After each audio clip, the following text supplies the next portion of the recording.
দুর্নীতির অভিযোগে শেখ রেহানার মেয়ে টিউলিপ সিদ্দিকের বাংলাদেশি আয়কর সংক্রান্ত নথি জব্দ করা হয়েছে। একই সঙ্গে তার নামে থাকা শ্যামলী রিং রোডের জনতা হাউজিং সোসাইটিতে থাকা একটি ফ্ল্যাটের রাজউকের নথিও জব্দ করেছে দুদক। আজ বুধবার করঞ্চল ৬ ও রাজউক থেকে এই নথি জব্দ করেন সংস্থাটির উপসহকারী পরিচালক আব্দুল্লাহ আল মামুন।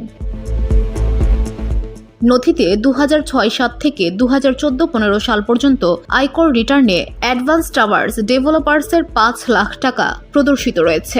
এছাড়াও ওই নথিতে উল্লেখ রয়েছে যে গুলশানে জালিয়াতি করে গ্রহণ করা ফ্ল্যাটটি তার ছোট বোন আজমিনা সিদ্দিককে হেবা করা আছে। তবে 2018-2019 সাল থেকে কোনো রিটার্ন দাখিল করেননি ব্রিটেনের সাবেক মন্ত্রী টিউলিপ সিদ্দিক। টিউলিপ সিদ্দিক ছাত্র জনতার অভ্যুত্থানে বাংলাদেশের ক্ষমতাচ্যুত প্রধানমন্ত্রী শেখ হাসিনার ভাগ্নি। তিনি যুক্তরাজ্যের অর্থ মন্ত্রণালয়ের সিটি মিনিস্টারের দায়িত্বে ছিলেন।